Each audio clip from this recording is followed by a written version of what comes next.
तो बेटा आज हम धातु के रासायनिक गुणधर्म पढ़ रहे थे। बेटा धातुओं का निष्कर्षण भी हम लोगों ने अध्ययन किया आपसे, इसके विभिन्न विधियों का भी आपसे अध्ययन किया हमने। अब जो बात करनी है आपसे बेटा, धातुओं का संक्षारण बात करना है।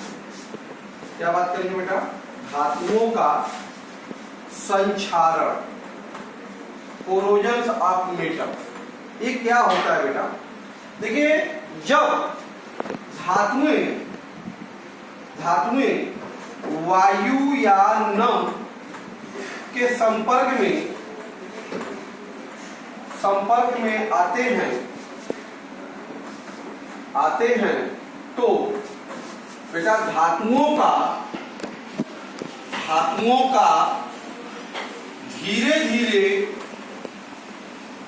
धीरे क्षय प्रारंभ हो जाता है। धातुओं क्या होता है बेटा? धीरे धीरे क्षय प्रारंभ हो जाता है, जिसे धातुओं का संक्षारण कहते हैं। क्या कहते हैं बेटा? धातुओं का संक्षारण कहते हैं। क्लियर है? तो धातु जब बेटा वायु के संपर्क में, नम के संपर्क में सीधे आते, डायरेक्ट आते हैं, तो धीरे धीरे धातुओं का क्षय होना शुरू हो जाएगा, धातुएं खराब होनी शुरू हो जाएंगी। ठीक है, इसी क्रिया को क्या कहते हैं बेटा? धातुओं का संक्षारण। ऐसा आपने देखा होगा बेटा कि जो चांदी होती है, चांदी धीरे धीरे काली पड़ जाती है या काली हो जाती है। आपने जानने की कोशिश किया आखिर ऐसा क्यों होता है? क्योंकि ये धातुओं के चांदी का संक्षारण से होता है। क्यों? क्योंकि बेटा आपको पता होना चाहिए,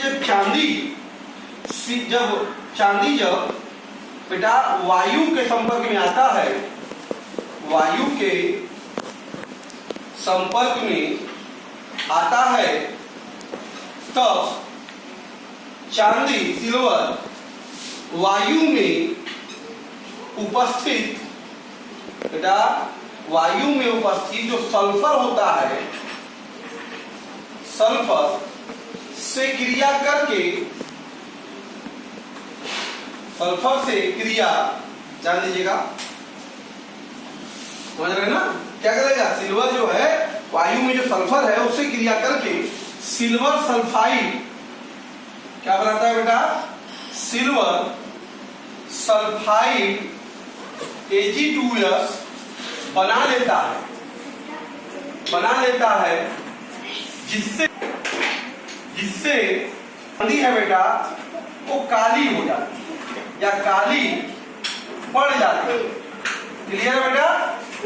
इस तरह चांदी क्या होती है? काली पड़ जाती है। इसका मतलब चांदी का एक संक्षारण हो गया वायु के संपर्क में आने पे। तो काली क्यों पड़ती है? क्योंकि उस पर सिल्वर सल्फाइड की परत जम जाती है। इसी प्रकार से आपने बेटा देखा होगा, क्या देखा होगा आपने, कि जो कॉपर होता है, जिसको तांबा कहते हैं आप, ये जब वायु के संपर्क में आता है बेटा, संपर्क में आता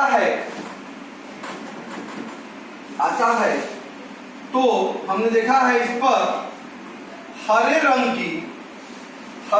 की परत जम जाती है या हमारा तांबा हरा रंग का हो जाता है। उसका कारण क्या है? क्यों? क्योंकि बेटा उसका कारण यह है कि जब कॉपर जो होता है वायु में उपस्थित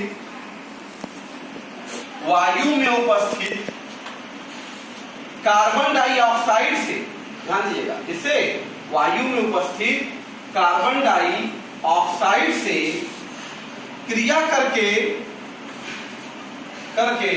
बेटा कॉपर कार्बोनेट क्या बना लेता है? कॉपर कार्बोनेट बना लेता है। ठीक है ना? इसी कार्बोनेट के बनने के कारण बेटा कॉपर जो है, तांबा जो है, वो हरा हो जाता है। ठीक है? क्या होता है? हरा। ये है कॉपर का, तांबे का संक्षारण हो गया। बात समझ में आ रहा? इसी प्रकार आपने देखा होगा बेटा, इसी तरीके से आपने देखा होगा, ध्यान दीजिएगा, कि जब लोहा, आयरन वायु के संपर्क में आता है, संपर्क में आता है, तो वह बेटा ऑक्सीजन से, इससे क्रिया करता है, ऑक्सीजन से, या वायु कर दे या नम कर दे, नम वायु, किससे, नम वायु के संपर्क में आता है, तो बेटा वो ऑक्सीजन से क्रिया करके या नम से क्रिया करके बेटा आयरन ऑक्साइड बना लेता है। आयरन ऑक्साइड भूरे रंग का होता है। किस रंग का होता है? भूरे रंग का बनाता है। आपने देखा है कि लोहे को छोड़ दीजिए, उसमें भूरे रंग का उस पर पपड़ी जम जाती है, बात समझ में आ रहा है? तो उसी को हम लोग क्या करते हैं बेटा, जंग, हम क्या करते हैं कि बनाता है, जिसे हम क्या करते हैं, जंग कहते हैं, जंग लगना। क्या करते हैं बेटा? जंग लगना कहते हैं। ये सभी एग्जाम्पल है बेटा धातुओं के संक्षारण के। क्लियर है बेटा, बात समझ में आई? बात करते हैं संक्षारण से बचाव क्या है। संक्षारण से बचाव कैसे बचा जा सकता है? तो बेटा हम लोग क्या कर सकते हैं, धातुओं को पेंट करके या धातुओं पर पेंट लगाकर बेटा, या तेल लगाकर, या ग्रीज लगाकर बेटा, या यसद लेपन जिसी को गैल्वेनीकरण कहते हैं बेटा, ऐसा लेपन कर, ठीक है, क्रोमियम लेपन द्वारा, एनोडीकरण द्वारा या मिश्र धातु बनाकर बेटा संक्षारण से धातुओं को बचाया जा सकता है। धातुओं को बचाया जा सकता है, ठीक है, बात समझ में आ रहा है? तो हम चाहे धातुओं को पेंट कर देते हैं, ग्रीस लगा सकते हैं, तेल लगा करके बेटा लेपन के द्वारा एनोडीकरण करके मिश्र धातु का निर्माण करके ये संक्षारण जैसी घटना को हम रोक सकते हैं, धातु को सुरक्षित रख सकते हैं। बेटा ये यसद लेपन के बारे में थोड़ा जानते हैं कि यसद लेपन क्या है। ध्यान दो बेटा, आयरन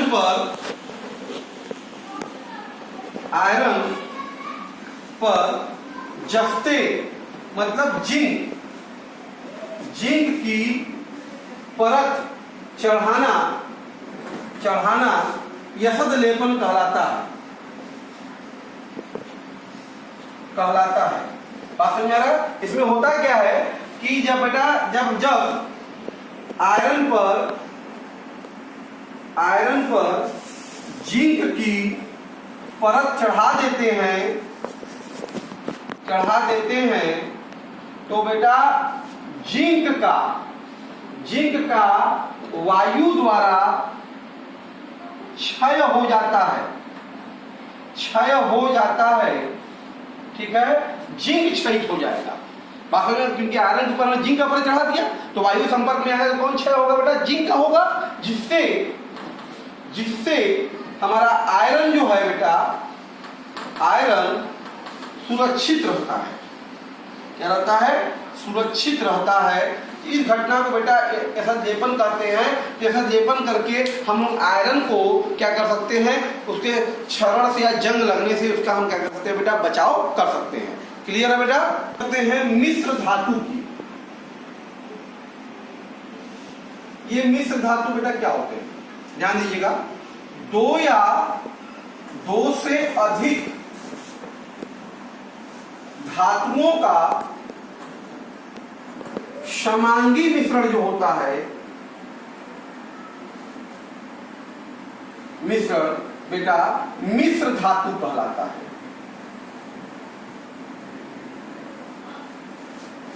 ठीक है, तथा मिश्र धातु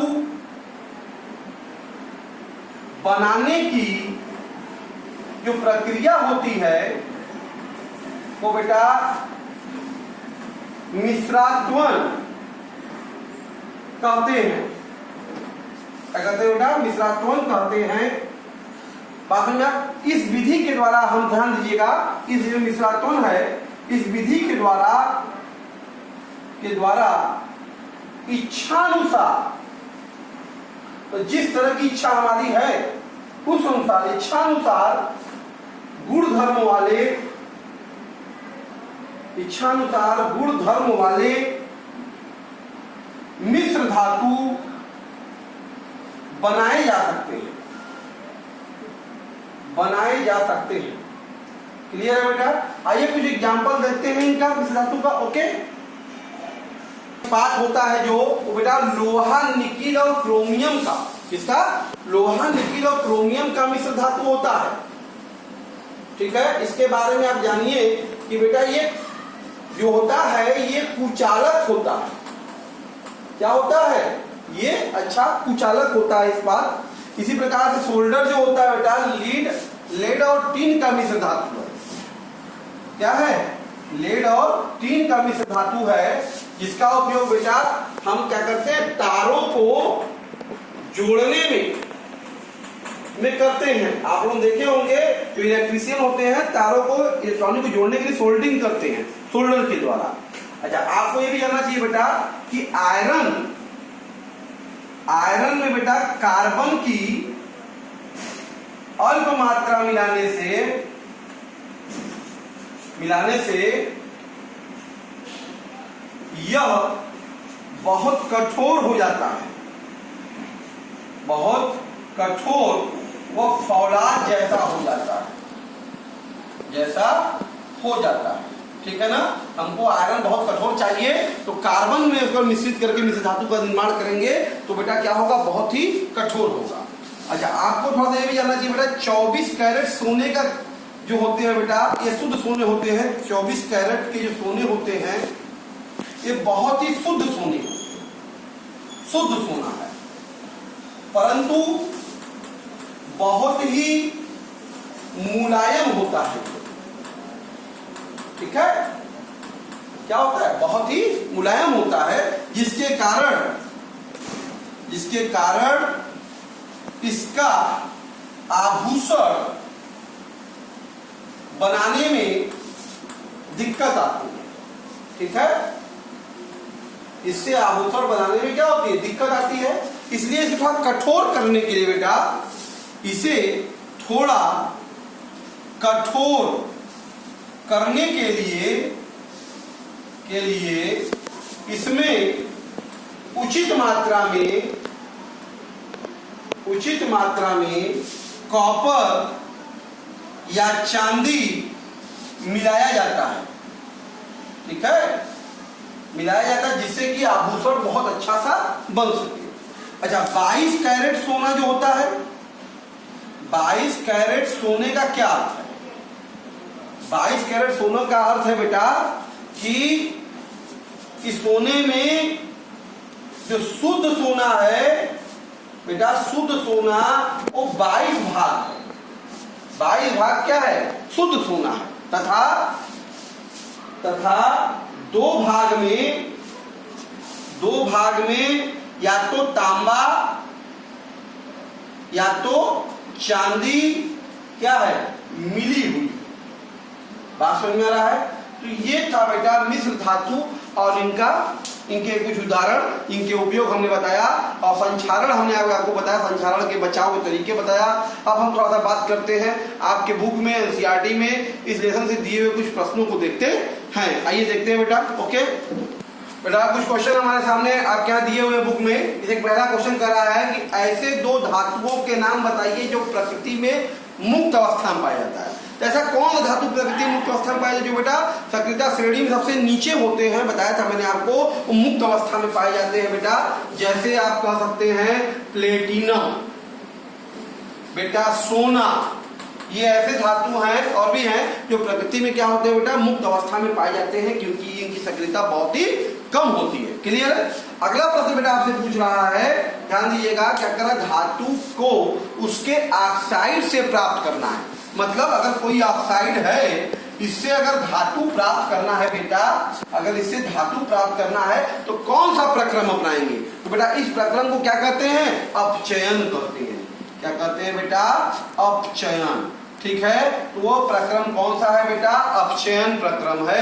तो अपचयन प्रक्रम के द्वारा हम धातु ऑक्साइड को धातु में परिवर्तित कर सकते हैं। क्लियर है बेटा। अगला क्वेश्चन आपसे कह रहा है कि बुक का कह रहा है, कौन सी धातु ऐसी है जो आसानी संचारित नहीं होती? तो संचारण उन्हीं का नहीं होगा जो प्रकृति में मुक्त अवस्था में जो सक्रियता बहुत कम होगी। सक्रियता किसी कम होती है बेटा, जैसे चांदी है, ठीक है, आपके पास सोना है, ये सभी ऐसे धातुएं होती हैं, पास में प्लेटिनम है, ये सब ऐसे धातु जिनका संचारण आसानी से नहीं होता है। क्लियर है बेटा। बेटा क्वेश्चन आपसे नेक्स्ट क्या कर रहा है, जिंक है, मैग्नीशियम है या कॉपर है, इनके धात्विक ऑक्साइड है, zinc oxide, magnesium oxide, copper oxide को धातुओं के साथ अगर गर्म किया जाए तो किस स्थिति में विस्थापन अभिक्रिया घटित होगी? ठीक है, जानने की कोशिश करते हैं। सबसे पहले बेटा जिंक ऑक्साइड है, अगर इसकी क्रिया आप जिंक से करा दें तो भाई सेम धातु है, तो यहाँ पे अभिक्रिया नहीं होगी, कोई भी अभिक्रिया नहीं होगी, क्योंकि दोनों की सक्रियता समान है, तो एक दूसरे को विस्थापित नहीं कर पाएगा। दूसरी बात है बेटा, अगर जिंक ऑक्साइड की क्रिया अगर मैग्नीशियम से करा दी जाए तो आपको पता है ना, मैग्नीशियम क्या है, जिंक से सक्रिय है, तो यहाँ विस्थापन होगा, मैग्नीशियम जिंक को क्या करेगा, विस्थापित कर देगा और उसकी जगह पे वो स्वयं आ जाएगा।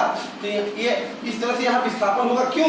क्योंकि बेटा मैग्नीशियम जो है वो जिंक से क्या है, सक्रिय, क्या है बेटा, सक्रिय धातु है, इसलिए यहाँ पे विस्थापन संभव हो पाया। फिर बेटा अगर जिंक ऑक्साइड की जब क्रिया कॉपर से करा दी जाए तो कॉपर में विस्थापन नहीं होगा, क्योंकि कॉपर जिंक से कम सक्रिय है, मतलब ये भी अभिक्रिया नहीं होगी। क्यों नहीं होगी बेटा? क्योंकि यहाँ पे पता है अभिक्रिया नहीं होगी। क्यों? क्योंकि कॉपर जो है जिंक से कम सक्रिय धातु है। क्या बेटा? कम सक्रिय धातु है। क्लियर है। इसलिए यहाँ पर विस्थापन अगर पहली इसकी बात जिंक ऑक्साइड में कहाँ विस्थापन हो पाएगा, सिर्फ और सिर्फ मैग्नीशियम से हो पाएगा, जिंक से भी नहीं होगा और कॉपर से भी नहीं होगा। ठीक है, दूसरा एग्जांपल ले लेते हैं बेटा हम लोग। दूसरा एग्जांपल अगर ले लिया जाए,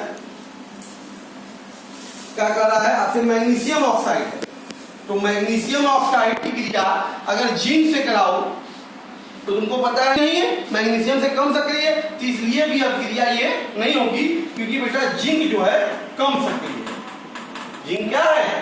कम सक्रिय धातु है, इसलिए अभिक्रिया नहीं होगी। मैग्नीशियम से भी मैग्नीशियम की नहीं होगी। क्लियर है। अब बात की जाए मैग्नीशियम ऑक्साइड की अगर कॉपर से भी करा दे तो भी नहीं होगा, क्योंकि कॉपर भी कम सक्रिय है, मतलब इसमें किसी भी केस में विस्थापन क्रिया घटित नहीं होगी। तीसरी कंडीशन अगर ले लीजिए बेटा, तीसरा जो एग्जांपल है आपके पास, ध्यान दीजिएगा, कॉपर ऑक्साइड, अगर कॉपर ऑक्साइड ले लिया जाए, अगर इसकी अभिक्रिया आप जिंक से करा रहे हैं तो जिंक सक्रिय है कॉपर से, तो निश्चित तौर पे बेटा ये क्या करेगा, कॉपर को विस्थापित कर लेगा, जिंक क्या करेगा, कॉपर को हटा देगा, स्वयं ऑक्साइड बना देगा, क्योंकि जिंक क्या है, सक्रिय है, तो यहाँ पे रिएक्शन विस्थापन का होगा। उसी प्रकार से बेटा कॉपर ऑक्साइड का मैग्नीशियम से आप करा देंगे तो मैग्नीशियम भी क्या है, सक्रिय है कॉपर से, तो क्या करेगा, उसको विस्थापित कर देगा। इस तरीके से यहाँ पर भी विस्थापन क्रिया संभव है, और कॉपर तो कॉपर को करेगा नहीं। तो ये स्थितियां हैं, जिसका मतलब जिंक ऑक्साइड में सिर्फ विस्थापन मैग्नीशियम के द्वारा होगा, कॉपर के द्वारा संभव नहीं है। मैग्नीशियम ऑक्साइड का ना तो जिंक से विस्थापन होगा, ना मैग्नीशियम से होगा, ना तो कॉपर से होगा। कॉपर ऑक्साइड में कॉपर का विस्थापन बेटा जिंक भी कर देगा और मैग्नीशियम भी कर देगा बेटा। क्लियर है। यहाँ पे पहला क्वेश्चन आपसे, किसी धातु यम का विद्युत अपघटनीय परिष्करण में आप एनोड, कैथोड या विद्युत अपघट्य किसे बनाएंगे? तो आपको पता है विद्युत अपघटनीय परिष्करण में बेटा जो एनोड होता है वो क्या होता है बेटा, अशुद्ध धातु, जिसका हमको परिष्करण करना होता है, जिसका जो जिस धातु का निष्करण करना होता है, जिस धातु का निष्कर्षण करना है, मतलब जो अशुद्ध धातु है जिसको शुद्ध करना है, उसी को एनोड की छड़ के तौर पे हम लोग प्रयुक्त करते हैं। और कैथोड में बेटा क्या लेते हैं हम लोग, जो शुद्ध धातु है हमारा, शुद्ध धातु की पतली परत लेते हैं, ठीक है, पतली कोई परत ले लेंगे, वो हमारा कैथोड की तरह कार्य वहां पे करेगा। और बेटा जो विद्युत अपघट्य है, विद्युत अपघट्य उसको क्यों लेते हैं बेटा? विद्युत अपघट्य में जो हमारा धातु है, धातु का कोई भी लवण हो, धातु लवण का जलीय विलयन लेंगे, जलीय विलयन लेंगे, जो कि क्या कार्य करेगा? विद्युत अपघट्य का कार्य करेगा। तो विद्युत अपघट्य की परिष्करण करना है अगर, तो हमेशा जो हमारा अशुद्ध धातु होगा उसको एनोड की तरफ प्रयोग करेंगे, शुद्ध धातु को बेटा कैथोड की तरह, और जो लवण होगा धातु का वो विद्युत अपघट्य की तरह कार्य करता है। क्लियर? तो बेटा हमारा नेक्स्ट क्वेश्चन बहुत अच्छा है। करा प्रत्युष नाम का एक लड़का है, उसने सल्फर के चूर्ण को बेटा एक स्पेचुला, माने एक चम्मच होता है बेटा, ऐसे मान लीजिए स्पेचुला है, इस स्पेचुला में ये सल्फर का ऐसे चूर्ण ले लिया। ये क्या है बेटा? सल्फर का चूर्ण है, चूर्ण है, और इसको क्या किया बेटा? गर्म किया। तो यहाँ पे ऐसे क्या करेंगे? बर्नर लगा के इसको क्या करेंगे? गर्म करेंगे, और गर्म किया, और उसके बाद बेटा क्या कर रहा है? एक परखनली को उल्टा करके, ये देखिए ऐसे परखनली है, परखनली को ऐसे उल्टा करके बेटा, परखनली को ऐसे उल्टा करके इसको ऐसे पकड़ लिया है, ठीक है, और पकड़ के अब इसमें जो गैस निकली, ये गैस, ये जो गैस है उस गैस को एकत्रित किया, ठीक है। तो आपको पता है ना कि जब बेटा सल्फर को आप गर्म करेंगे तो सल्फर को गर्म करने पर बेटा कौन सी गैस निकलती है? सल्फर डाइऑक्साइड गैस निकलेगी। क्या होगी? सल्फर डाइऑक्साइड गैस निकलेगी, जो क्या होता है बेटा? जिसकी प्रकृति क्या होती है? जिसकी प्रकृति होती है बेटा अम्लीय। क्या होती है? अम्लीय, ठीक है। तो अम्लीय गैस है। तो अब कह रहा है सूखे लिटमस पेपर पर, सूखे लिटमस पेपर पत्र पे अगर हम लोग SO2 डालेंगे बेटा, SO2 प्रवाहित करेंगे तो कोई क्रिया नहीं होगी, कोई क्रिया नहीं होगी, क्योंकि सूखे पेपर पे लिटमस, सूखे लिटमस पर हमेशा किसी भी अम्ल क्षार का कोई प्रभाव गैस का गैसीय अवस्था में नहीं पड़ता है। तो आर्द्र होना चाहिए। तो हमारा अब आर्द्र लिटमस ले लें, अगर आर्द्र लिटमस पकड़ ले लें बेटा, अगर ये नीले रंग का है, किस रंग का है? नीले रंग का है, इस पे SO2 गैस आप प्रवाहित करेंगे बेटा, तो निश्चित तौर पे ये क्या हो जाएगा? ये लाल लिटमस में क्या होगा? लाल लिटमस पत्र में परिवर्तित हो जाएगा। तो कहने का मतलब सूखे वाले पर गैस का कोई प्रभाव नहीं पड़ेगा, क्योंकि आज लिटमस पेपर हमारा नीला है तो लाल हो जाएगा। क्लियर है? ये इस तरह से परिवर्तन होता है। दूसरा क्वेश्चन में क्या पूछ रहा है कि ऊपर क्या क्रिया संतुलित समीकरण बेटा, तो सल्फर जो है वायु से अगर क्रिया करेगा तो क्या बनेगा? Sulphur dioxide. तो ये ऊपर की क्रिया का क्या हो गया? रिएक्शन हो गया। क्लियर है बेटा? ठीक है। हमारा देखिए कुछ क्वेश्चन और है। वैसे क्वेश्चन कह रहा है आपको एल्युमिनियम का अत्यधिक, क्योंकि अगर विक्रियाशील धातु है, फिर भी आपने देखा खाना बनाने के बर्तन में एल्युमिनियम के बर्तन प्रयोग किए जाते हैं। उसका कारण क्या है आप ये जानिए। उसका कारण यह बेटा, क्योंकि एल्युमिनियम पर बेटा निष्क्रिय इसके ऑक्साइड, इसके जो ऑक्साइड है बेटा Al2O3 की परत होती है, की परत जम जाती है, ठीक है, परत जम जाती है, जिस कारण इसकी क्रियाशीलता कम हो जाती है, ठीक है। तो इस वजह से एल्युमिनियम के बर्तन में हम खाना बना लेते हैं। दूसरी बात यह है कि एल्युमिनियम खुद ही ऊष्मा का बेटा अच्छा सुचालक होता है, अच्छा सुचालक होता है। तो इन कारणों से हम लोग एल्युमिनियम अत्यधिक क्रियाशील है, उसके बाद भी हम इसका बर्तन बनाने में प्रयोग करते हैं खाने वाले, ठीक है। अगला क्वेश्चन ध्यान दीजिएगा। निष्कर्षण में कार्बोनेट और सल्फाइड अयस्क को ऑक्साइड गैस में क्यों बदला जाता है? तो मैंने आपको बताया बेटा कि कार्बोनेट चाहे सल्फाइड अयस्क की तुलना में बेटा ऑक्साइड अयस्क को को धातु में बदलना मतलब अपचयन करना आसान होता है। क्या होता है? आसान होता है। इस कारण से हम लोग क्या करते हैं, निष्कर्षण करने से पहले कार्बोनेट हो या सल्फाइड हो उसको हम ऑक्साइड में बदल देते हैं। आपको बताया भी है कार्बोनेट से ऑक्साइड में बदलना बेटा निस्तापन होता है और सल्फाइड से ऑक्साइड में बदलना भर्जन होता है। क्लियर बेटा? नेक्स्ट क्वेश्चन आप क्या कर रहा है, बुक में क्या कर रहा है कि तांबे के जो मलिन बर्तन होते हैं, आपने देखा होगा घरों में परात वरात ऐसे तांबे के होते हैं, उनको लोग क्या करते हैं, नींबू या इमली खट्टे जल से उसको साफ करते हैं। उसका कारण क्या है कि खट्टा पदार्थ बर्तन को साफ करने में क्यों प्रभावी है? उसका कारण यह है बेटा कि जो खट्टे पदार्थ होते हैं, खट्टे पदार्थ जो होते हैं बेटा वो अम्लीय होते हैं। क्या होते हैं? अम्लीय होते हैं। तो अम्लीय पदार्थ है तो अम्ल जो होता है बेटा आपको पता है ना, ये ऑक्साइड से क्रिया कर लेता है। तो क्रिया कर लेता है, इसके कारण उन पे जो जंग लगा है वो सफा हो जाता है। इसलिए खट्टे पदार्थ बर्तनों को साफ करने में अधिक उपयोगी और प्रभावी जाने पड़ते हैं। क्लियर है बेटा? आइए नेक्स्ट क्वेश्चन देखते हैं। एक प्रश्न आपके सामने उपस्थित है यहाँ पे।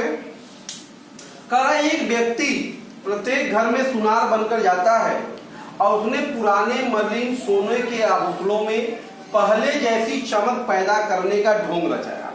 ठीक है, कोई संदेह किए बिना एक महिला ने अपने सोने की कंगन उसे दे दी, तो उसने क्या किया, उसे एक विशेष विलेन में डाल देता है और कंगन नए की तरह फिर से चमकने लगता है। लेकिन उसका वजन जो है बहुत कम हो जाता है। इससे महिला बहुत दुखी होती है और उसमें तर्क वितर्क करने लगती है। अंत में वो आदमी डर के कारण झुक जाता है। तो आप बताइए, आप एक जासूस की तरह अगर व्यवहार करें, जासूस की तरह अगर आप सोचें, तो उस विलेन की प्रकृति में क्या हो सकता है, क्या बता सकते हैं? तो बेटा ऐसा कुछ नहीं है। तो वो जो विलेन है जिसमें वो डालता है बेटा, वो विलेन एक्वारेजिया का होता है। क्या होता है वो? एक्वारेजिया। ठीक है, एक्वारेजिया का विलेन होता है। पर विलेन जो एक्वारेजिया का होता है, ठीक है, जिसमें सोना क्रिया करता है, सोने का क्षय होता है। ठीक है, एक्वारेजिया होता क्या है बेटा आपको बताना चाहिए। एक्वारेजिया एक अम्लीय विलेन है, बहुत ही प्रबल अम्ल है बेटा। ये 3 संबंधे एक के अनुपात में सांद्र HCl व सांद्र HNO3 का मिश्रण होता है। ठीक है बेटा, तो ये एक्वारेजिया होता है। क्लियर? अगला क्वेश्चन है, आपसे कह रहा है गर्म जल का जो टैंक बनाया जाता है उसमें तांबे का प्रयोग होता है, इस्पात का नहीं। क्यों? तो आपको पता नहीं बेटा, जो तांबा होता है, कॉपर गर्म जल से, पहली बात की गर्म जल से यह अभिक्रिया नहीं करता है, अभिक्रिया नहीं करता है। तथा बेटा ये जो होता है कॉपर उष्मा का सुचालक होता है। अच्छा, उष्मा का अच्छा सुचालक होता है, इसीलिए हम लोग कॉपर का बनाते हैं। इस्पात से इसलिए नहीं बनाते बेटा क्योंकि इस्पात में उपस्थित जो आयरन है बेटा वो गर्म जल से, आपने पढ़ा भी है, गर्म जल से क्रिया करता है। ठीक है, करता है। तथा इस्पात जो है, आपको बताया मैंने इस्पात के बारे में स्पेशली, ये उष्मा का कुचालक है। उष्मा का क्या है? कुचालक है। ठीक है, इस वजह से इस्पात का हम लोग गर्म जल का टैंक नहीं बनाते बल्कि तांबे का बनाते हैं। मेरा लास्ट क्वेश्चन एक और है, खाद्य पदार्थ के जो डब्बे होते हैं उसमें जिंक की जगह टीन का लेप किया होता है। उसका कारण क्या है बेटा? भाई निश्चित तौर पर अगर बात करें इसमें महंगाई सस्ता से कोई बहुत मायने नहीं है। सबसे इंपॉर्टेंट है कि जिंक जो होता है बेटा टीन से अधिक अभिक्रियाशील है। अगर जिंक का लेप लगा देंगे तो खाद्य पदार्थों से वायु के संपर्क में क्रिया करेगा, जिसमें हमारे शरीर के लिए उसमें टॉक्सिक नेचर भी उत्पन्न हो सकता है। इस वजह से हम लोग जिंक की जगह पे टीन का प्रयोग करते हैं। ठीक है, तो कौन सा आंसर सही होगा बेटा? टीन की अपेक्षा जिंक अत्यधिक अभिक्रियाशील होता है। इस वजह से हम लोग क्या करते हैं, तीसरा ऑप्शन सही है। इसलिए खाद्य पदार्थों के डिब्बे में जिंक की जगह टीन का लेप लगा होता है। इस तरीके से आज हमने आपसे बेटा धातुओं के संक्षारण, उनके बचाव और मिश्रात्मक मिश्र धातुओं की भी चर्चाएं आपसे की, और उससे संबंधित जो एनसीईआरटी में हमारे सारे क्वेश्चन थे वो सभी क्वेश्चनों का भी हम लोगों ने अध्ययन किया। इस तरह से बेटा ये हमारा लेसन जो चल रहा था धातु और अधातु और उनके गुणधर्म वाला अध्याय हमारा कंप्लीट हुआ। अगर वीडियो अच्छा लगा बेटा इसको लाइक कीजिए, चैनल को हमारा सब्सक्राइब कीजिए, इसको शेयर आगे से आगे करिए, इसे और बच्चे भी इसको पढ़ सके बेटा। ओके, धन्यवाद।